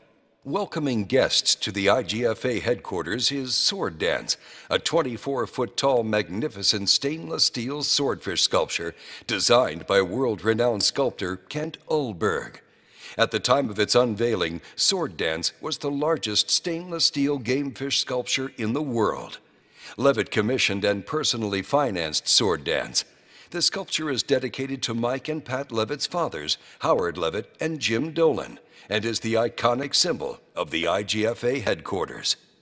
In 2012, following in his father's charitable footsteps, Mike's son Dennis created a scholarship fund in Levitt's name for the purpose of funding 1 week of the IGFA fishing camp for 20 children who would otherwise not have the means to attend and benefit from angling education.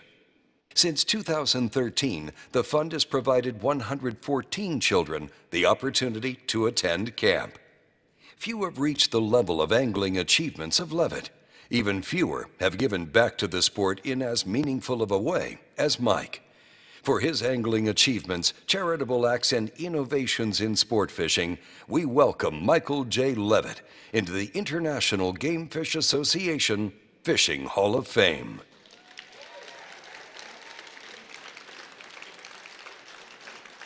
I'd like to read a message from Mike's son, Dennis, who is here with us this evening. And Dennis says, when my wife Sharon, our son Justin, our daughter Samantha, and I established the Michael J. Levitt Fishing Camp, it provided the opportunity for 25 kids to enjoy a week of fishing, fun, and adventure every summer. To mark this occasion of my dad's induction into the IGFA Hall of Fame, it will now be available to twice the number of kids each year. On behalf of the IGFA Board of Trustees and members worldwide, I am pleased to induct Mike Levitt into the IGFA Fishing Hall of Fame. Thank you. Can I get more light here? Sure. I don't know. It was here earlier. I know I'm in competition with these groupers for your attention. But I just wanted to tell you how I got here. Whoops, if I can read this, which I will. Fishing has been a major part of my life as long as I can remember.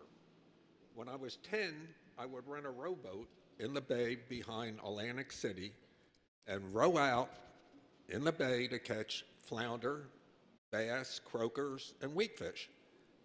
I remember I had to know the tide schedules because I had to row out when the tide was going out and row back when the tide was coming back.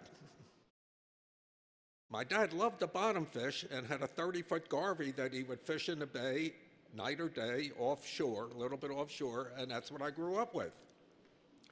I got out of college, worked my butt off, and with my dad bought a 48-foot colonial sport fisherman. We hired a Captain Ronnie Jones, who worked as a plumber on housing constructions I was doing, and our goal in life was to catch a white marlin. And we did. We would go out 10 miles, troll for bluefish to make my dad happy, but we kept on trolling offshore 20, 40 miles, and we finally caught our first white marlin. We fished tons of tournaments, both marlin and tuna, and still have walls of plaques and trophies. We were fishing 50 and 80-pound test line, and thought it would be fun to try lighter line, and we worked our way down to 6-pound test. We went fishing in Mexico for the sailfish with 6-pound test in the 70s. My captain had a friend of his come with me, Stu App, who was a famous fly fisherman. They were both impressed when I caught 2 sailfish on 6-pound. And Stu said, why don't we try 4-pound line? No one's ever caught one on 4-pound. I put my ballyhoo out and caught the first sailfish that took my bait. It was a spin tackle world record. I don't think IGFA had a 4-pound category at this time, and boy, was I hooked and really happy. I then started fishing worldwide for records. And between 1981 and 2001, 20 years, caught 16 records, 7 blacks in Australia, 6 whites in Brazil, 2 stripes in New Zealand, and 1 tuna in Australia. All were on 2 to 16-pound line. The tuna was a funny story. I was trolling pilchers on 4-pound for black marlin when the tuna took my bait. Instead of releasing him, we took him in for dinner. We were staying at a nice resort, and he was 56-pound on 4-pound line. We had no idea whatsoever he was a world record till my captain, yanking on the radio, was told the current world record was 24 pounds. Of all my records, the 3 I think most outstanding were a 737 black marlin on 12-pound line, 12-pound, not 20, 12-pound line, which at the time was the highest ratio fish ever caught. It was over 60 to 1. The other 2 were the first black marlin ever caught on 4-pound line in 1984, and the first male black on 2-pound line in 1988. I must mention the 3 captains I caught records with, because anyone who fishes ultralight tackle knows that the captains must do a terrific job. Sometimes they're better than the angler, believe me. The 3 were Captain Paul Whalen in Australia and New Zealand, Captain Dave Myers in Brazil, and Captain Terry Robinson worldwide. And Dave and Terry are here with their wives tonight. How great is that? How great is that? Now the important part. How did my wife Pat put up with my fishing? She was terrific and wanted to learn to fish. I must tell you that it was the only time in our relationship, and I adore her, that she totally listened to what I told her. She became a terrific angler and caught the first female world record on a 16-pound line, 82 pounds on 16-pound line, in Brazil in 1985. But I screwed it all up by taking her to the Azores a couple of years later when we had her go out on a small boat in rough, rainy, cold weather. After 3 days of this, she asked me, were we having any fun yet? And that was the last time of her fishing days. She did come to Australia every year and became an expert scuba diver out on the reef. I dove a tank of air with her every morning on the Great Barrier Reef before I went fishing. How about IGFA? It's been a major plus in my life. Their sponsoring and keeping fishing world records certainly has been a major positive in my life. My best fishing friend, Don Tyson, the Chicken Man, who was an IGFA trustee, asked me to become an IGFA trustee in the 90s, and I was thrilled.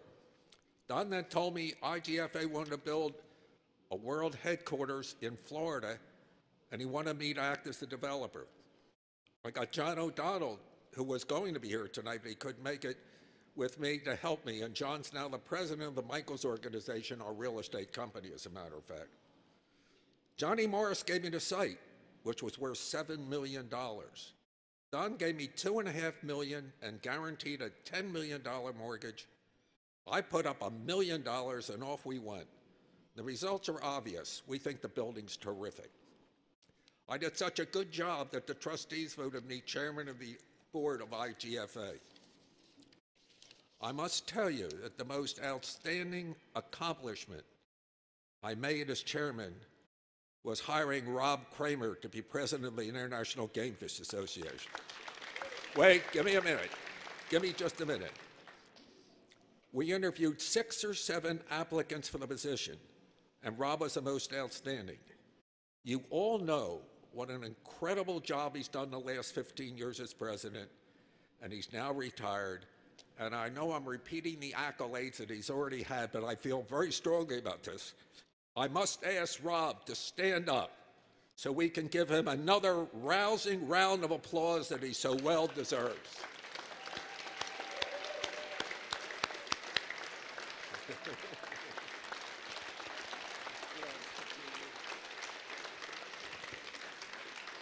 Andy, I'm done.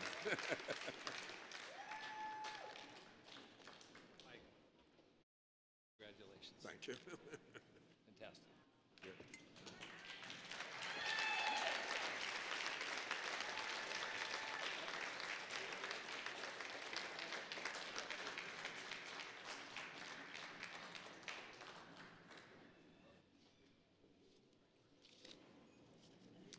Our final inductee for the 2017 class is Dr. Eric Prince. His love of fishing and angling began at an early age, and it quickly became his life's work. During his long career with the National Marine Fisheries Service, Eric made many discoveries and gained deep insight into the migratory patterns and biology of the game fish we love to chase. Eric's work has been published in over 100 scientific papers on a worldwide range of topics. He was an early proponent of the use of circle hooks. He also spent countless hours advocating on ICAT and other international organizations. The video you're about to see highlights Eric's love of the sport, his contributions to science, and his tireless efforts as an advocate for conservation. As an angler, researcher, and a proponent for the sport of fishing, Dr. Eric Prince is considered one of the world's fisheries' top scientists. His research has been published over 100 times during his nearly 4-decade career with the National Marine Fisheries Service. During World War II, Eric's father was a captain in the United States Air Force.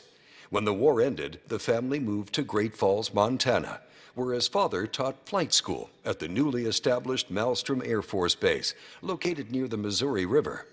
At the age of 5, Eric caught his first fish, a rainbow trout.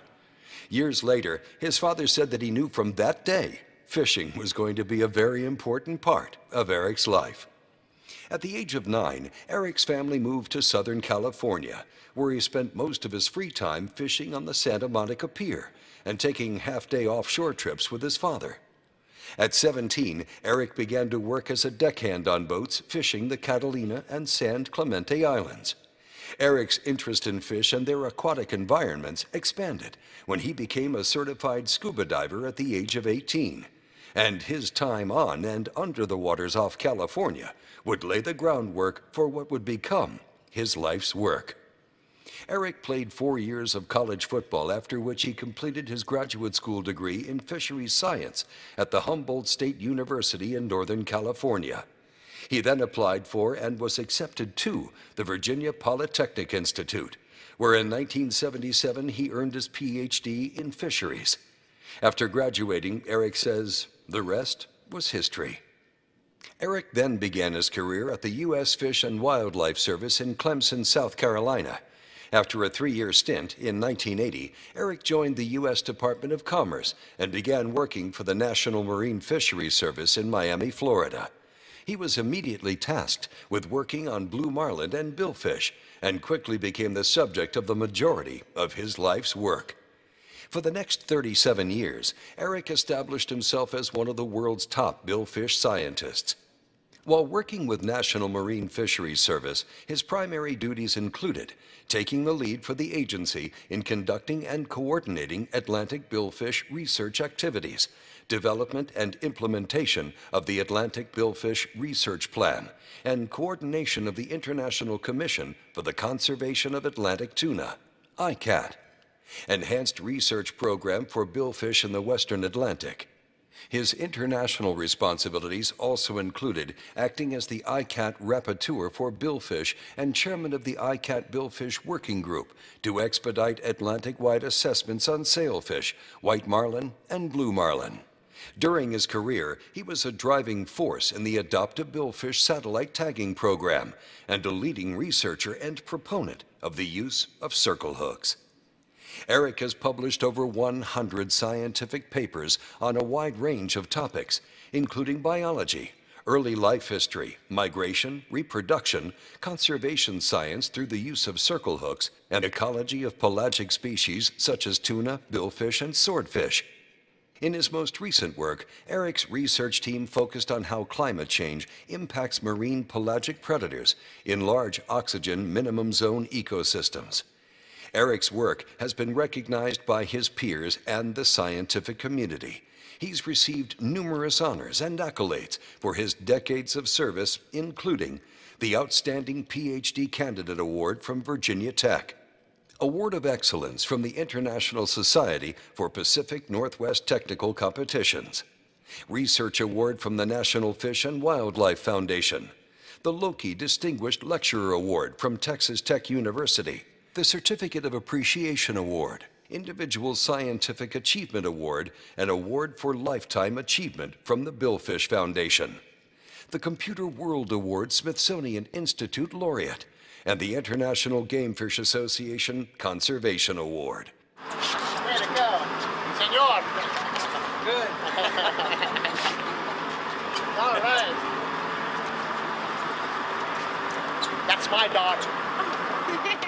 For his extensive research on important recreational species to ensure their sustainable management and a lifetime of fishing, we welcome Dr. Eric Prince into the International Gamefish Association Fishing Hall of Fame.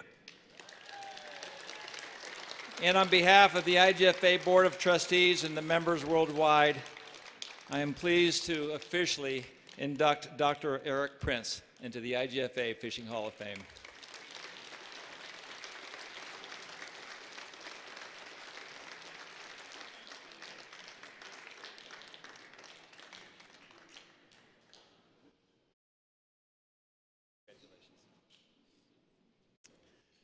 Well, I have no written comments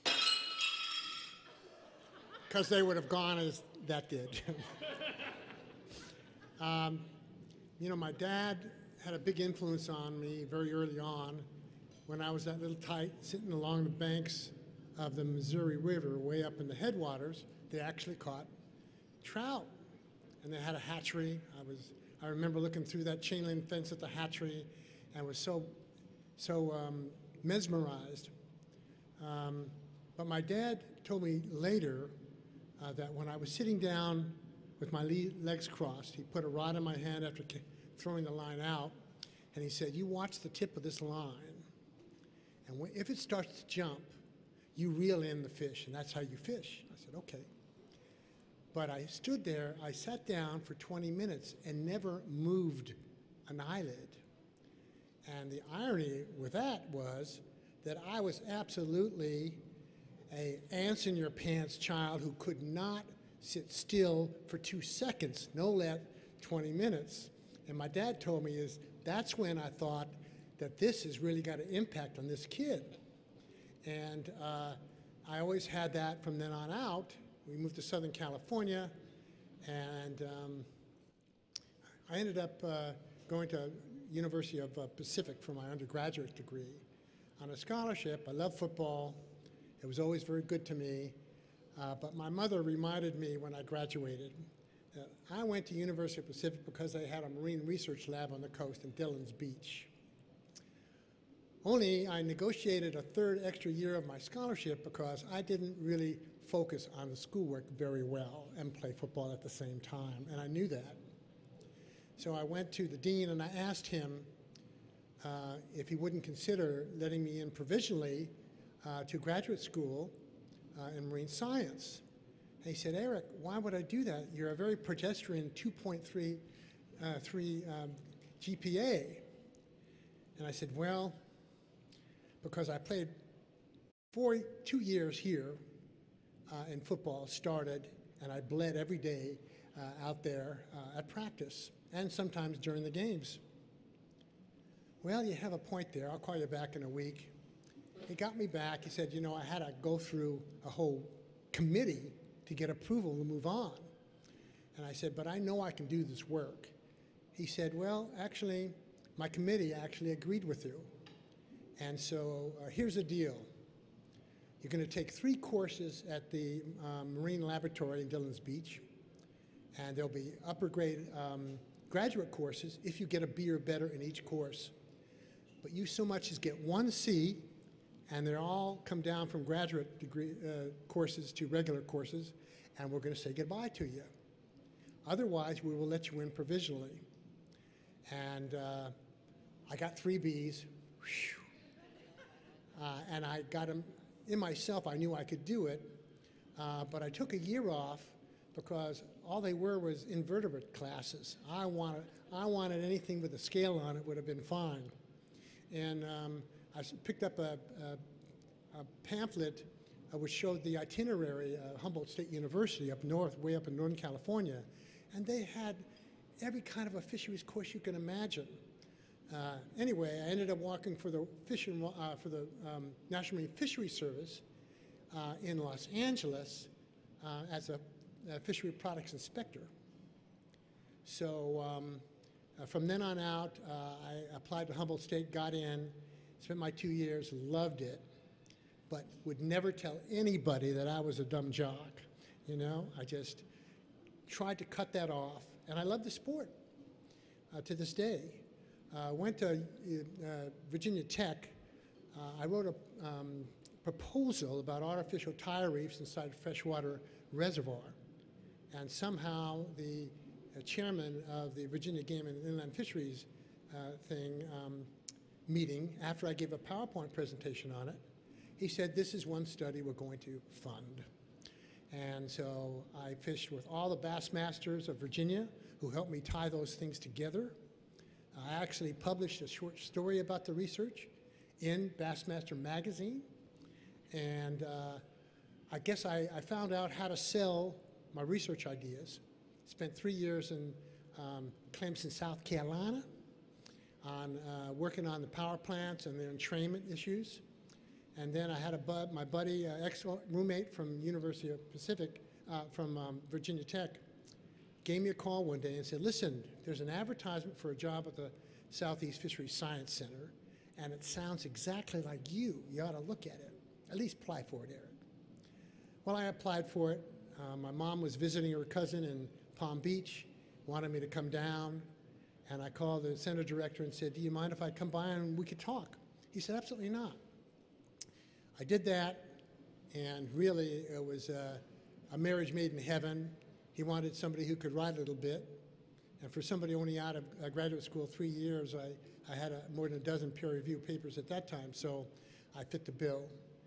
And my first assignment in 1980, when I arrived in South Florida, and I had never even seen a billfish, no less saw one caught or anything like that, and he said, I want you to spend some real time on the pelagic fishes and focus on them, and most importantly, the billfishes. And of the billfishes, I want you to take a real hard look at the life history of blue marlin. Well, blue marlin became my really strong goal through 37 years. They're really so much different than all the rest of the billfishes. They have a fantastic lateral line system that makes them more or less a radar submarine. They have low light condition eyesight, and they can go all the way down to 2,600 feet and eat fish if there's enough oxygen. That's a real key. But I loved it at all times, and then someplace in the middle of all that, in 1988, I met my wife. She's sitting right there, and she actually tolerated me, which I thought that was quite different. And she knew nothing of fishing, so I took her out amberjack fishing and gave her a rod with a 60-pound amberjack on it. And I had a bridle on it and everything because I knew I was going to use the rod unless I did that. And we got home and she said, Eric, I don't want to ever catch a fish that big ever again. You remember that? So time went on. We had my child, now a full-grown woman sitting right next to her mom, and life went on. I would get calls all the time at the laboratory in the afternoon. Eric, are you on US 1 coming back down to Kendall? No, but it'll just just a few more things. Yeah, Eric, it's 6 o'clock. I got dinner ready, you know? I loved my job. It wasn't, I would have done that for nothing. And they paid me some very good money to do it. And I found what I did best, and I developed this gigantic love of discovery. And like when I worked with Tim on circle hooks, and we found out that you know, some of the really important details of circle hooks and where they hook into, and what you can't do is take a pair of pliers and offset the hook, because you might as well use a J hook if you do that. Got to work with all kinds of people, and it was just fun all over. I worked with Barbara Block for a long time on the bluefin tuna. That was kind of a hectic relationship. And I look forward to going back to working on billfish in that period of time. And then the discovery of electronic tags. Oh my God, that changed the whole climate, because now you could rig a tag and develop exactly when it starts to sample. So I said, give me 10 seconds on a marlin, because it moves so fast, and take a reading on luminescence, temperature, and depth, and store it in a record. And then you can tell the tag when to come off the fish. And it was really eye-opening. Some of my first tagging protocols were with when Guy called up and wanted to go to Tropic Star Lodge in June, where normally there wasn't very many sailfish. And but he said, I want to bring my daughter. Well, your daughter's about the same age. I said, yeah, they're not in school in June. So our two daughters went there, He set me up in the Taj Mahal, way up high, if anybody's ever been to in that island. And we just had a fantastic time. My daughter sat in that chair, and you didn't see the words that she said when she forgot in the chair. Dad, I'm not strong enough. I said, it's not about strength, it's about leverage.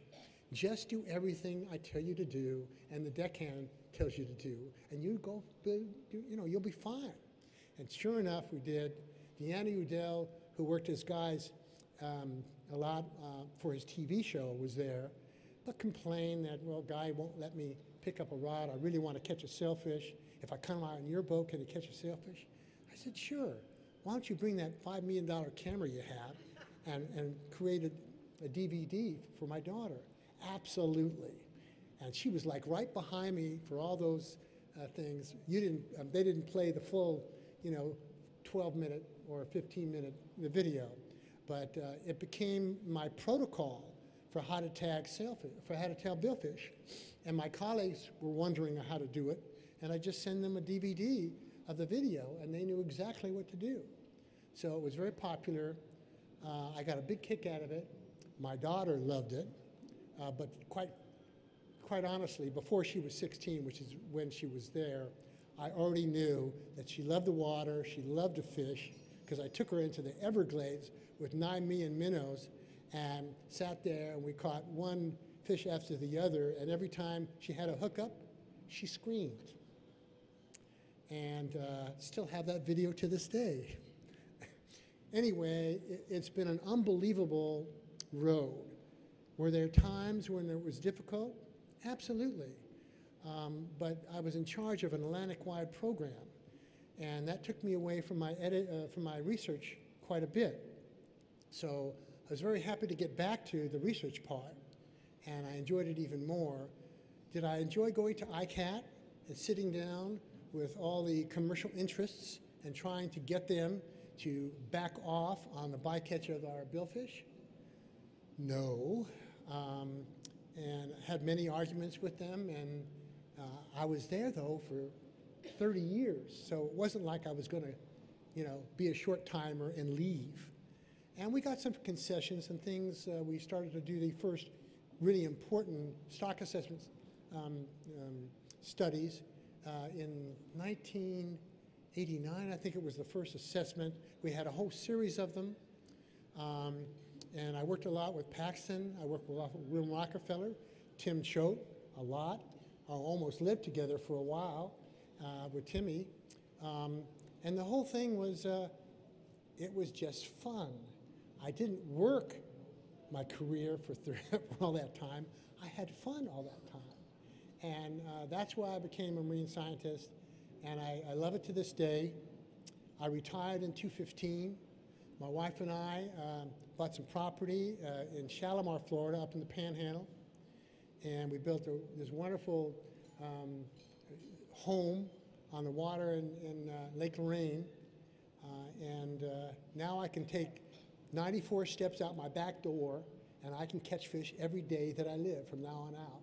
And that puts me with a smile on my face. And I have had passion for it all this time, and love doing it. And that's my journey, a description of my journey. I was, by the way, at that meeting in 86. When was the second billfish, Peter? When was the second billfish symposium held in Kona?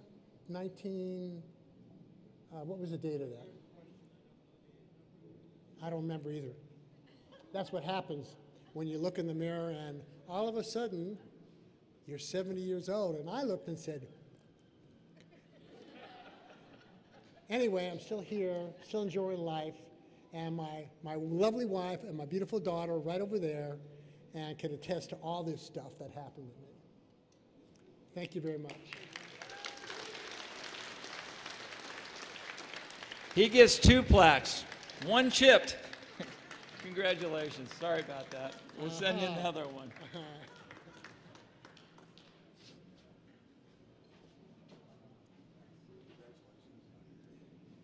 That pretty much concludes the evening, everybody. Thank you for all of your sponsorships. all the dignitaries, the IGFA trustees, the Hall of Fame members, and Johnny, our new home. Thank you so much. Thanks, everybody.